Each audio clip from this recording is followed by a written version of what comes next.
I do want to thank you all for being here. I know it's been a difficult time with the Storm Sandy and then the recent nor'easter, and I'm sure professionally it's been pretty challenging, and probably for many of you personally. So I do appreciate your coming out of your busy day to spend time here and listen to what I have to say. So thank you for that.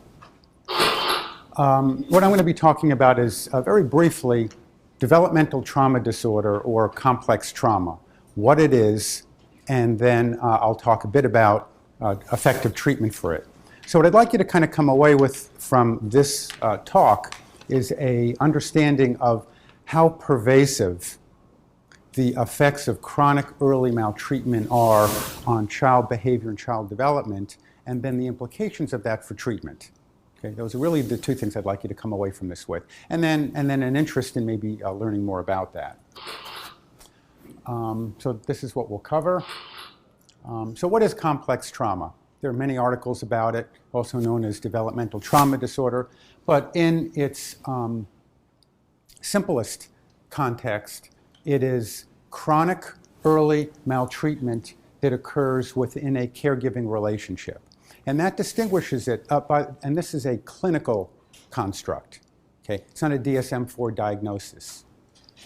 But I do think it's much more useful than the DSM-IV diagnoses because it captures the pervasive effects of early maltreatment. PTSD, a DSM-IV diagnosis, really only captures a very narrow slice of behavior. And for example, for many children in the child welfare system who, we might think have evidence of trauma, have experienced trauma, but often they don't meet the specific criteria for PTSD under the DSM-IV diagnosis. Maybe they haven't experienced, for example, a life-threatening event. Okay, so you can't give them that diagnosis, but they clearly have trauma. So I think this is a much more useful construct than that narrow diagnosis. The domains of impairment, complex trauma causes impairment in 7 domains of functioning. And I'm jumping ahead a bit, but a good assessment, a thorough assessment, ought to address each of these domains. So you don't have to be an expert in each of them, but a thorough assessment really needs to understand the potential impact of early trauma on each of these domains, and you need to be thinking about each of them. Attachment is one, I'll talk a bit about that. Biology, emotional regulation, behavioral regulation, dissociation or defensive functions, cognition, and self-concept. So these are the 7 domains that are impaired by complex trauma. I'll talk briefly about each one. Attachment. Traumatized children often feel that the world is uncertain and unsafe. Okay? Part of the reason for that, if you go back to the definition I gave you of complex trauma, chronic, meaning repeated trauma, early, meaning in the first few years of life, 3, 5 years of life, and it occurs within the caregiving relationship. And that's one of the features that makes it so damaging to the child. Because ordinarily, when a child, or you for that matter, are threatened or affected in some way, for example, during the Storm Sandy, there would be somebody you would gravitate to who made you feel safer and more secure. Could be a partner, could be a parent, but there was somebody you moved to. Moving away from the threat, moving to the individual who makes you feel safe and secure. So what happens if the source of threat is that, I'll call it that attachment figure? Well, then you want to get closer because that makes you feel safe and secure, but you want to get away from them. And that's very disrupting and dysregulated to normal development. Biology. Traumatized children may experience problems with movement and sensation. They may be hypersensitive or hyposensitive to pain and experiences. If any of you are familiar with the Adverse Childhood Experiences studies done by the Centers for Disease Control, that is another area that illustrates how early trauma can affect functioning.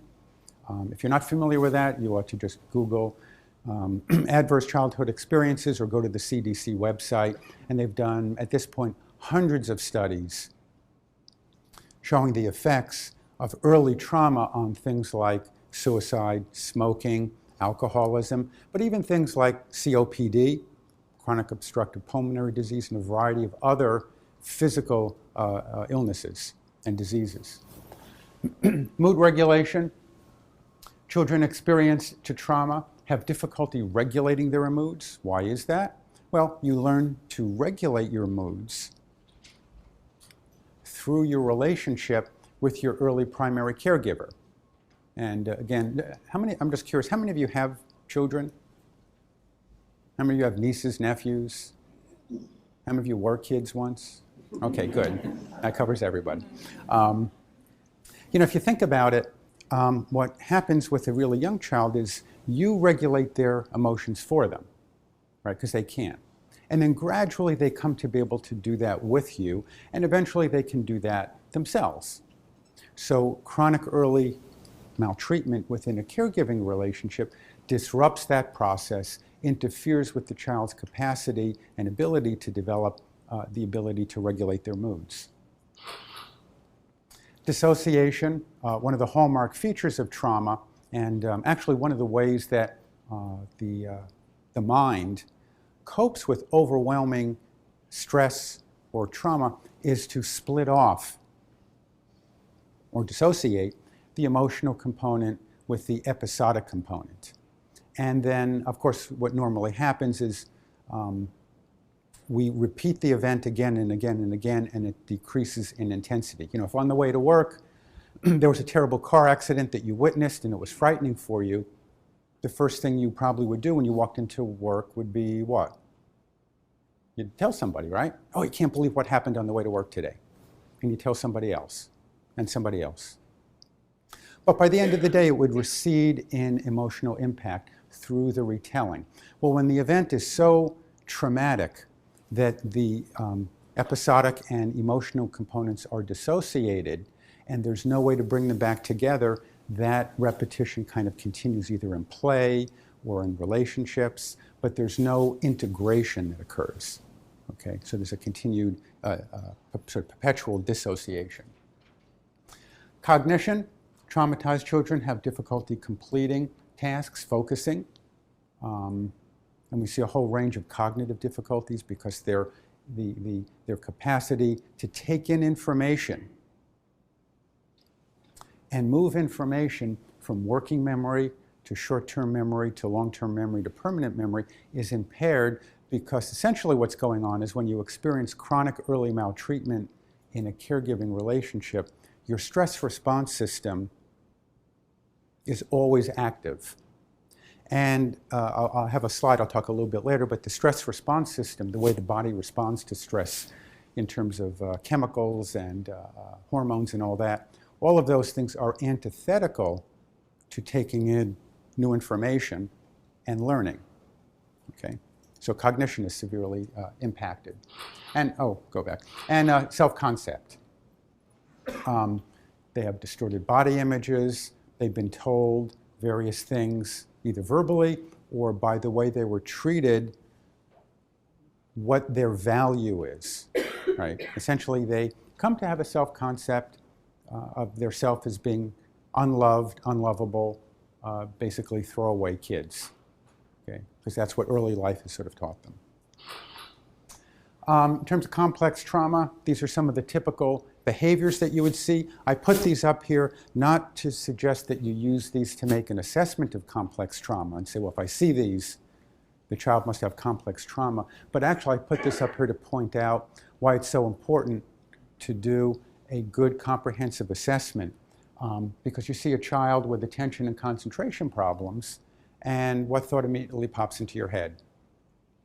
Yeah, ADHD. And the child may have ADHD, but there are a variety of issues that can cause attention problems. ADHD is one, trauma is one, a traumatic brain injury.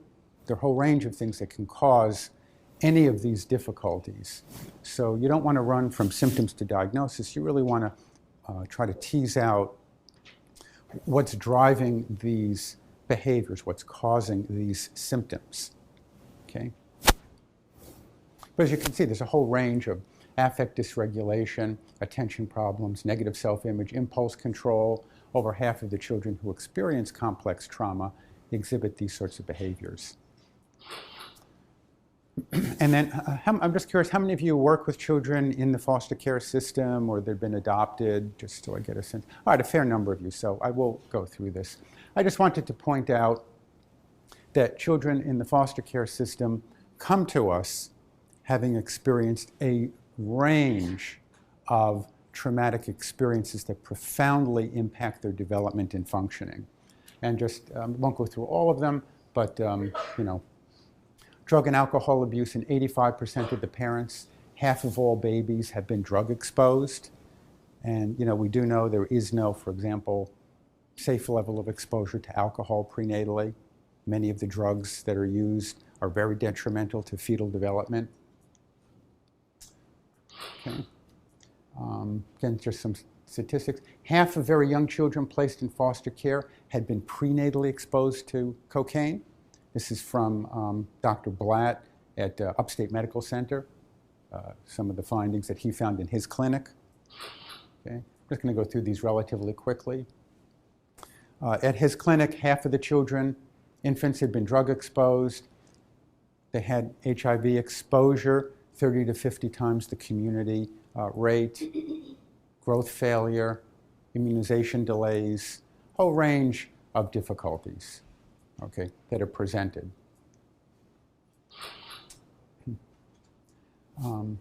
50 to 95% of children entering foster care have significant mental health problems, and we don't really, I don't believe our system does a very good job of screening children. They're removed, they're put often into a temporary home, maybe then they're moved back to a more permanent foster home, but it's not that usual for them to get a good mental health screening. They may get a good physical screening, but often not a good mental health screening. So again, just some things to look at: relational and coping difficulties, school failure, a whole range of problems that are related to chronic early maltreatment in a caregiving relationship, developmental trauma disorder. Okay. Okay, I want to talk a little bit about maltreatment and how it affects the brain, very briefly. But this really is the link between the question that I know I get asked a lot by parents, which is, why is it that these things that happened to my child when he or she was 2, 3, 4 still matter now that the child is 10? We're a good family, we're good parents. How come that hasn't made a difference? And the reason is twofold. First of all, when children have complex trauma, sort of, I'll just call it normal, typical, automatic, good enough parenting approaches aren't effective with those children, because they come with a very different history than the child that you would get at birth. And second of all, these early experiences have profound effects on the functioning and structure of the brain. And of course, that's ultimately where behavior comes from, is from our brain and the various synapses and parts of the brain and how they connect. Okay. One point I wanted to mention, as you know, and again to highlight that, much of brain development occurs postnatally, right? Everybody knows that, right? That's why, if you compare, say, like what does a horse do, a colt, within half an hour of being born? What does it do? Yeah, it stands up and it nurses, right? How long does it take the human infant to stand up and begin to feed itself? Maybe 18, 20, 25 years, maybe longer. Takes quite a while for them to do that. That's because our brain is so large. And a lot of development occurs postnatally. So for example, I'm not going to go through all of this, but one simple example, the limbic system, which is the part of the brain where emotions tend to be regulated. You've got the amygdala there, fight, flight, freeze, right? Then you have the Prefrontal cortex, the seat of most executive functions, planning, judgment, impulse control, right? And then you have the orbital frontal cortex, which is sort of a switching area. It connects those two areas. Well, those connections from the orbital frontal cortex to the limbic system and the prefrontal cortex don't really develop until the end of the first year into the middle of the second year, okay? And one of the things that makes us as a species so incredibly adaptive is that the way our brain works during these developmental growth periods is a huge number of synapses get created, and then depending on experience, certain connections get strengthened. And at the end of the growth period, whatever connections aren't strengthened or used just get pruned away. And that's what makes us so adaptive. So these early experiences profoundly affect, in this one example, your ability of your prefrontal cortex to regulate your emotions. Because if the connections that develop are impaired, your capacity to regulate your emotional response will be impaired. Okay?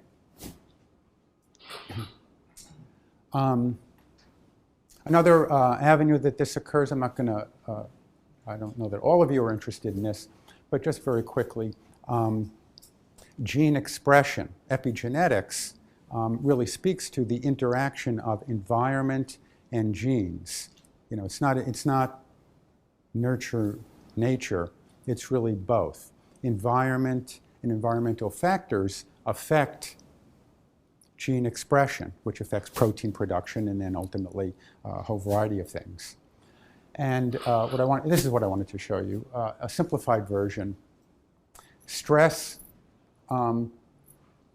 leads to these receptors being activated, and CRH is produced in the hypothalamus, HCTH is produced in the pituitary gland, cortisol is produced in the adrenal glands. This is your stress response system, okay?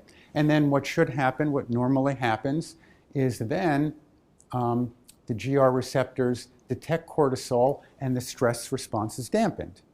That's why if you opened a door, that door, and there were a German Shepherd there snarling, you'd slam the door and your heart rate would go up, your blood pressure would go up, a whole range of things would happen. And then in a relatively short while, you would go back to your normal state, okay, because of this. But when there is chronic maltreatment, what we find is that the gene expression, the methyl groups attached to the gene are impaired, and the stop signal isn't sent, or it's not sent as effectively, and the stress response continues. Okay? So again, this is one avenue to illustrate how chronic early maltreatment continues to cause profound effects later in life for children and for adults. And then this just kind of illustrates from the adverse childhood experiences studies, just if you look at different adverse categories and the effect it has on attempting suicide attempts. And you know, it's interesting, what I find interesting looking at this, sexual abuse and physical abuse cause substantial rises in suicide attempts compared to the reference group, but not as high as emotional abuse. Isn't that interesting? And again, it's something, you know, sometimes we think, oh, you know, they were only yelled and screamed at, but nobody hit them. Well, in the long run, not that that's good, but this produces, at least in this one area, significantly worse outcomes. Okay. Let's see, how am I doing time-wise? Oh, okay, not too bad. Lifetime outcomes of children with maltreatment. What happens when they grow up and don't get treatment? Effective treatment, okay? Lots of kids get treatment, but it's not effective. And one of the, again, points I'm sure you're aware of, there are different treatments for different conditions. That's why we do an assessment, right? If you believed you had one treatment that was good for everything, you could skip doing an assessment, right? And then how you understand behavior, your theory base, also influences the sort of treatment that you engage in. So for example, I don't know if any of you studied, say, the history of psychology when you were maybe an undergraduate, but anyone remember what phrenology was? Remember, that was, you could learn about someone from studying the bumps on their head, right? So if that's true, what do you think your treatment should be? A hammer. Because if you could change the bumps on their head, it would change their personality, right? If you subscribe to that theory. So lifetime outcomes, children who've experienced chronic early maltreatment and don't get effective treatment. We see anti-personality disorder, narcissistic personality disorder, borderline, psychopathic, many of these ongoing significant difficulties. The common factor in all of these is, in one way or another, these all speak to relationship problems. All of these individuals, people with personality disorders, at the core, have difficulties with human relationships. And that stems from, again, the chronic early maltreatment that they may have experienced in earlier relationships. That will lead to, as I talk about in just a couple minutes, why then the treatment, in my opinion, ought to be relationship-based treatment. Because if the problem is rooted in a relationship-based problem, then you treat that in a relationship. Okay? Effects on child development, we see developmental delays, a fear and shame-based identity. Okay? Fear and shame-based, not guilt, but shame. We often find that their developmental age is much younger than their chronological age. I had a study that was published in the journal Child Welfare.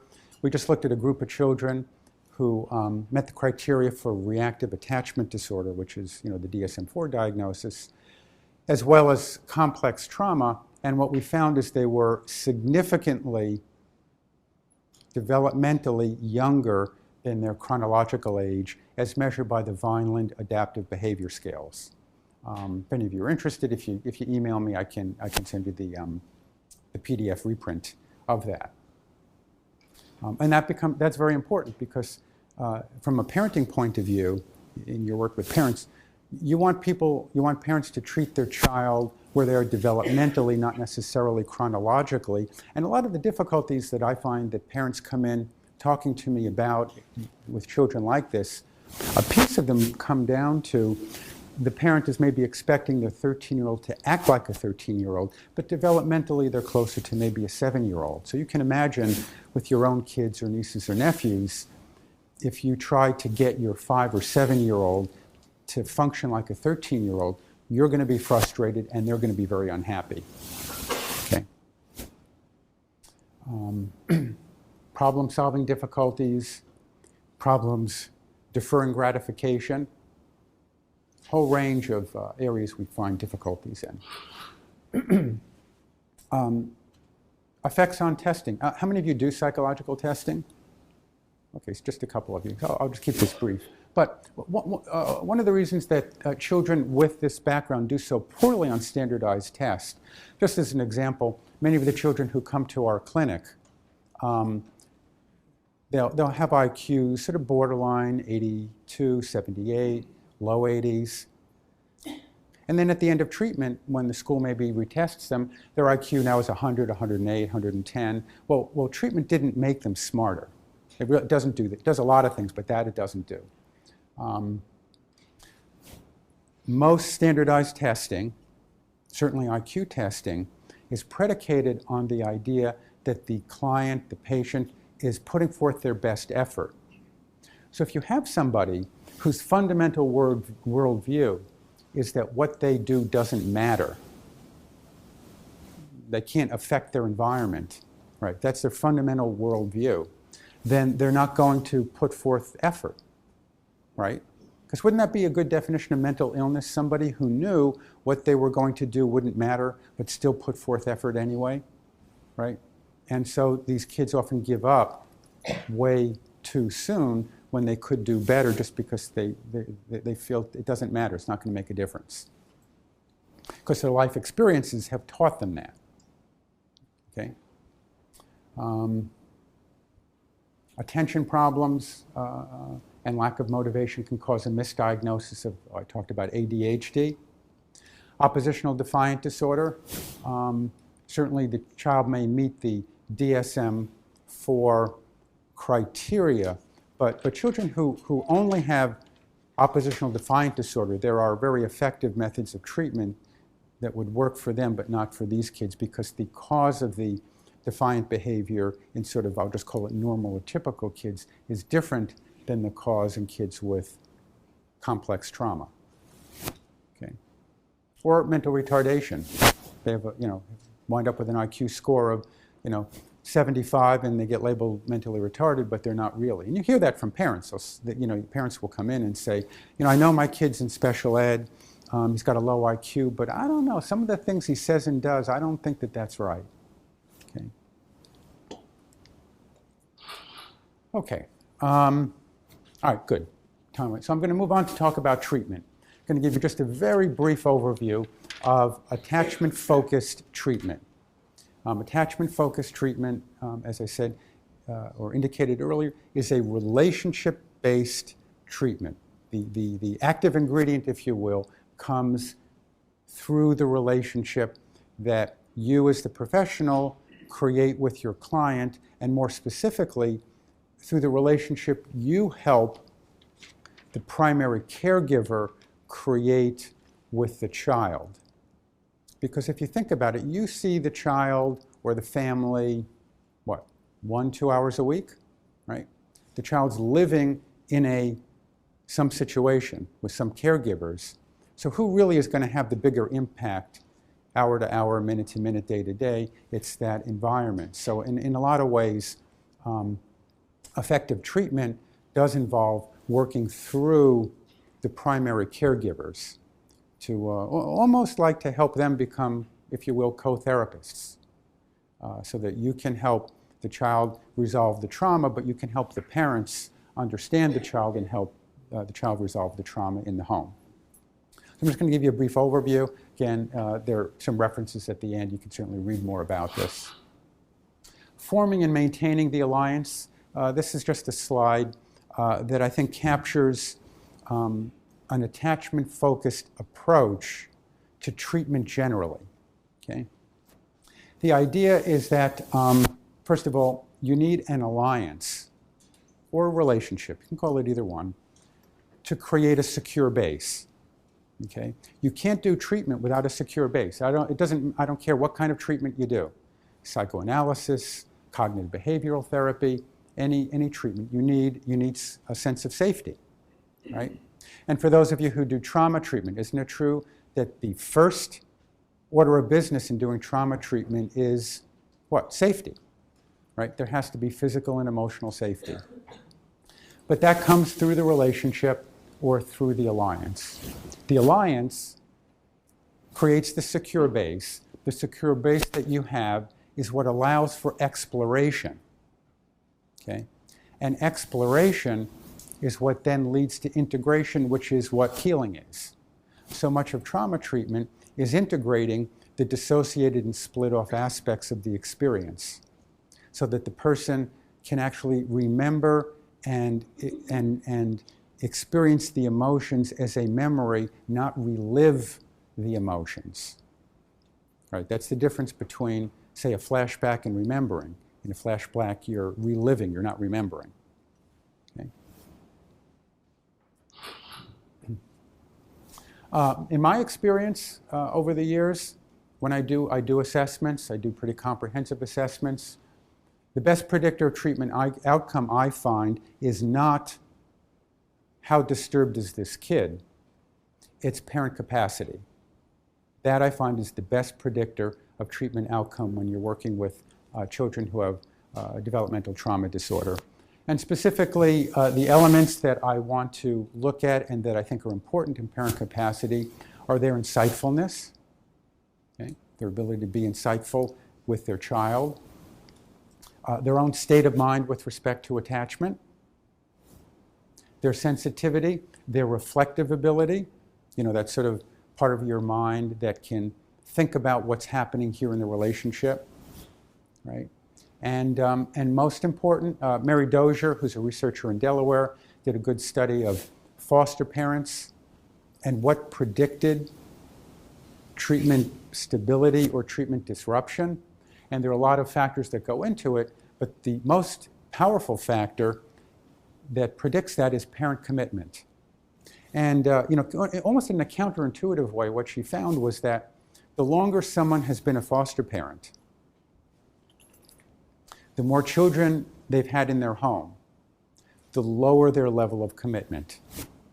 So that, what we do in our system, I know in New York we do this, if you have a really tough kid, what do? You look for the foster family that has had 100 kids over 20 years and has seen everything, and that's where we put that child, and then we wonder why it disrupts.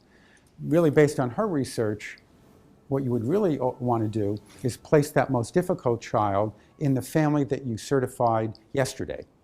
They need a lot of support, but they will have much more commitment. Not that the other family won't take good care of them, food, clothing, shelter, all of that, but their emotional commitment. To put it in maybe simpler terms, it would be, and I think you could probably understand this, how many times can you fall in love with a child and then have them leave before you just naturally build some emotional distance? It's the relationship that's healing. And if there's emotional distance, not much healing can occur. Okay? So parent capacity. And again, it makes sense if we're thinking about this as a relationship-based problem, then clearly parent capacity, where they're living, is a critical element in treatment and healing. This is just a simple model I put together to sort of look at this approach. At the core, your job, meaning the professional, is to maintain a healing pace of treatment.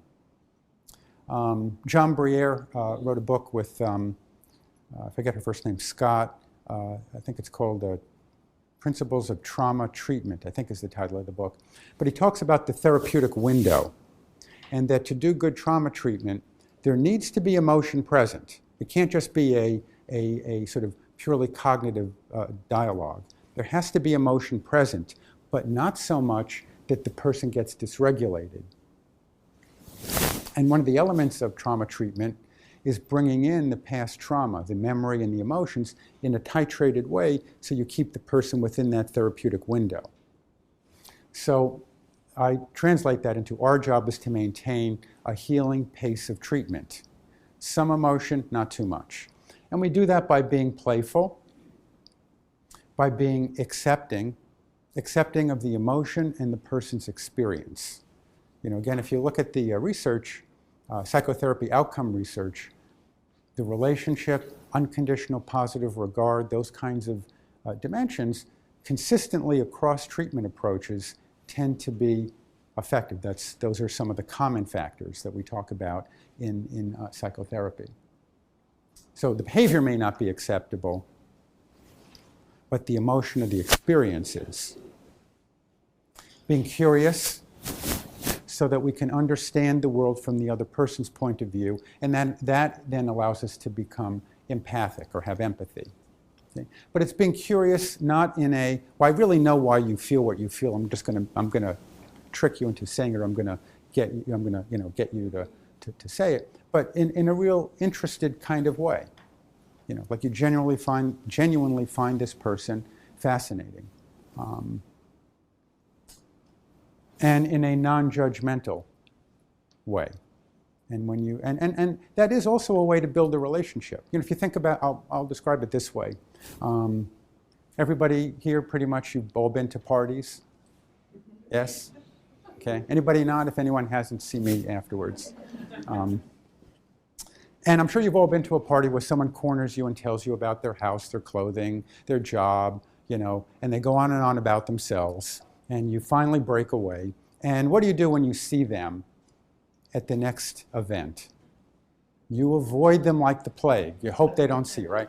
Now, on the other hand, let's say at that first event, the person says, well, what do you do? Oh, I work at the NYU Child Study Center. Really, what do you do? Well, I'm a psychiatrist. I'm a psychology intern. Really? How'd you get interested in that?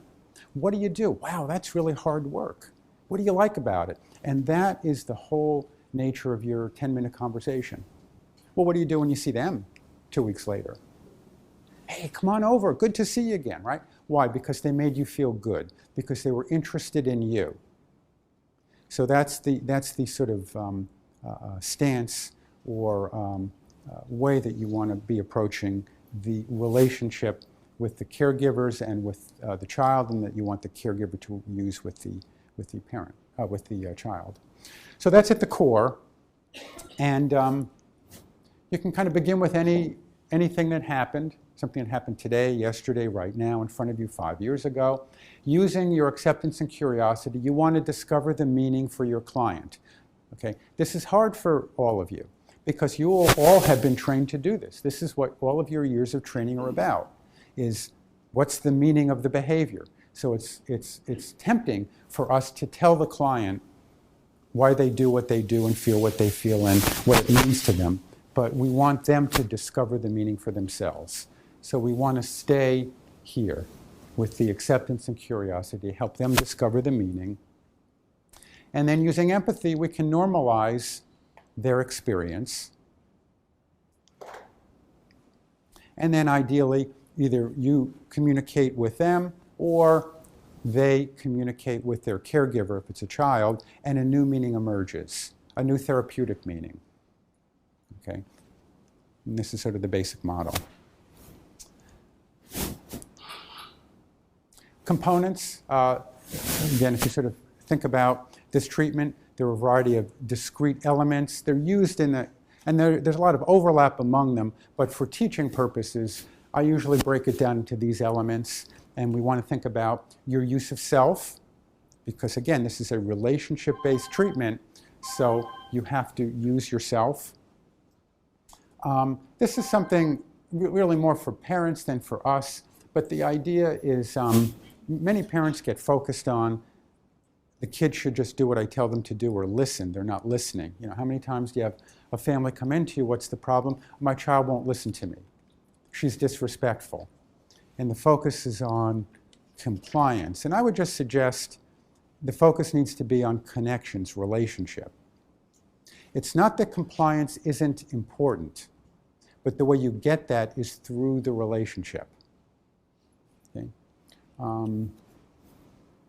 If you have a real relationship with the child, and they then have internalized through that relationship you, your values, what's important, they want to do the right thing because it just feels good. Because at some point, essentially what you've used is when mom or dad is unhappy with the child doesn't feel good. And when mom and dad are happy with the kid feels good. And when that gets internalized, that's what leads them to sort of do the right thing. So it's through the relationship that you get compliance, not through use of force. Pace, place, I talked about pace. Place is for parents. They create a healing place. L is the commitment piece, love. Okay. Intersubjectivity, that's really at the core of this treatment, creating intersubjective experiences. Inter, between, subjective means your own unique experience, so it's shared subjective experiences. The elements to that are shared emotion, which we call attunement, shared attention, we're focusing on the same thing, and shared and complementary intentions. When you have all three of those, then you have good intersubjective experiences. And that's one of the sort of active ingredients in this sort of approach. So these, I'm not going to go through all of them, but these are the basic elements. One more just to, what this refers to is that some emotionally relevant experience precedes reflection. So often in treatment, we create experiences that in and of themselves are therapeutic, that have some emotional valence. Then later we reflect on them. Okay? So the emotional experience, then the reflective piece. And again, these are just some other elements. Okay. Phases of treatment. Using this model, there are a variety of phases. I use the term phase, not stage, purposefully. Stages tend to imply when you're done with a stage, you're done, right? Like once you're done with latency, you don't go back to that, right? Everybody should be nodding their head that I'm right. You don't go back to that. Phases, on the other hand, if I talk about phases, what comes to mind? What has phases? The moon. Yeah, the moon has phases, right? And yes, water has phases too. But the moon has phases, and what that captures, if you think about it, in different phases, different parts of the moon are highlighted. But the moon's always there, right? Again, you should all be nodding your head. The moon really is always there. And that's what this sort of captures, that these phases occur in a cyclical, repetitive way. So first you have to really focus on creating an alliance, maintaining the alliance, which is the safe base that you need to do exploration. That is what leads to integration and healing, and that then strengthens your alliance. When there is some exploration and integration and healing, that strengthens your alliance. And then you can do further exploration, achieve more integration and healing. So it really occurs in a cyclical kind of manner. With the children that I've been talking about, often you have to spend a lot of time with the parents or carers and the child creating and maintaining the alliance. Because many families come to you and you're their fourth stop. And so the other 3 or 4 therapists didn't help them, so why should they think you're going to be any better? So they don't walk in thinking, oh, okay, great, so Dr. So-and-so is going to see me and now you'll fix everything. They walk in that this therapy stuff has never really been very helpful. Okay? So you have to spend a lot of time building the alliance. And then with the children, the term I use, it's not a technical term, but I like it a lot because I think it captures. I describe many of these kids as relationship phobic. Relationships have been dangerous, not rewarding, not satisfying, and so they work really hard to keep the degree of intimacy that they're comfortable with. But that's not therapeutic. So the challenge is how do you create an emotionally meaningful relationship with somebody who's relationship phobic? That's our challenge. So again, this occurs in a cyclical, repetitive manner.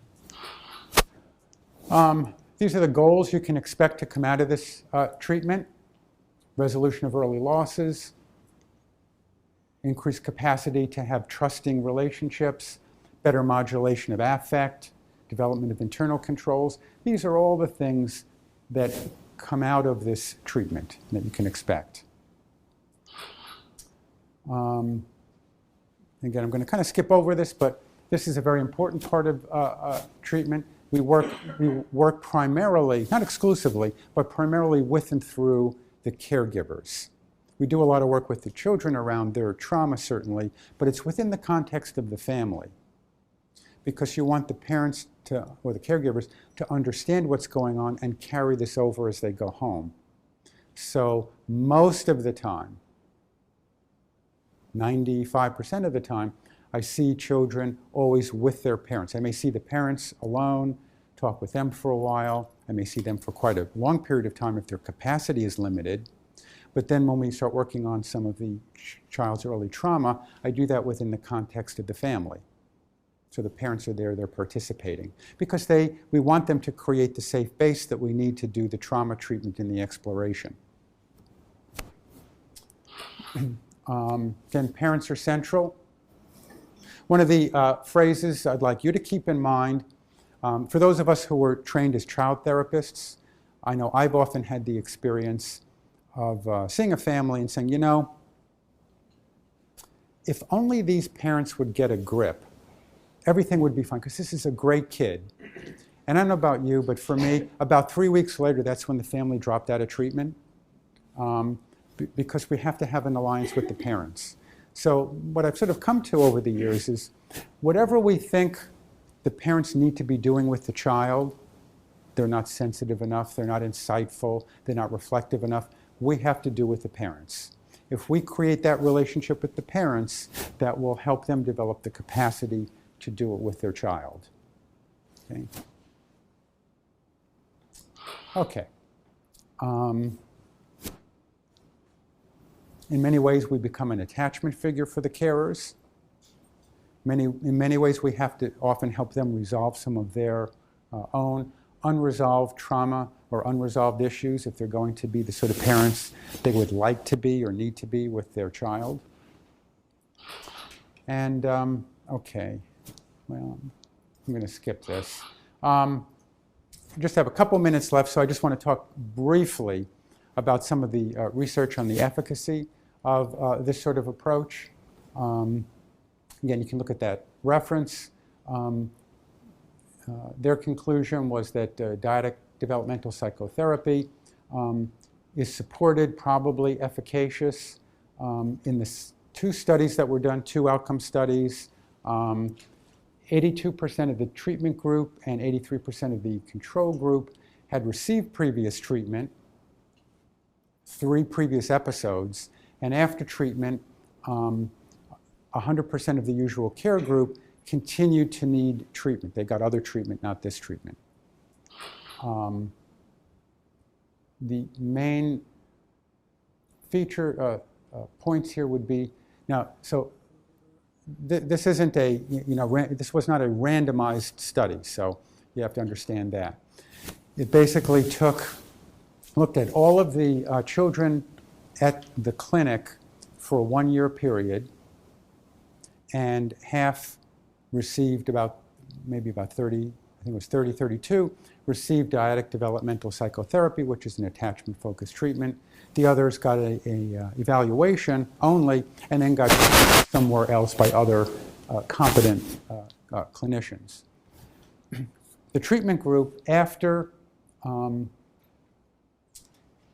using the child behavior checklist, the Achenbach, after 1 year of treatment, you can see on all of the scales, their scores went from, these are all in the clinical range, to the normal range, and they were all statistically significantly different, lower. The second post-test occurred 4 years after treatment ended. So 1 year after treatment ended, we see good results. 4 years later, the positive results were still evident. Okay, so it was a treatment that had some lasting power. For the usual, I call it a usual care group because, as I say, they got other treatment, play therapy, individual therapy, family therapy, from various clinics in the area. And here what we found is that 1 year after treatment, their scores on the child behavior checklist, by and large, except for, I think, one exception here, stayed in the clinical range and were not statistically significantly different. So year after their treatment ended, no real change, right? 4 years later, actually what we see is some statistically significant changes here, but in the wrong direction. So the aggressive scale got worse. Role breaking got worse. Attention problems got worse. Thought problems got worse. The score stayed in the clinical range and got statistically significantly worse. So it just illustrates that, like all of you I'm sure know, you have to be delivering the right treatment for the right condition. That's why assessment is important. Different treatments work for different populations. And for children who've experienced complex trauma or developmental trauma disorder, right? Chronic early maltreatment in a caregiving relationship, an attachment-focused treatment model is what is effective for them. Okay, well, I think that is about my time, so I guess we can open it up to questions.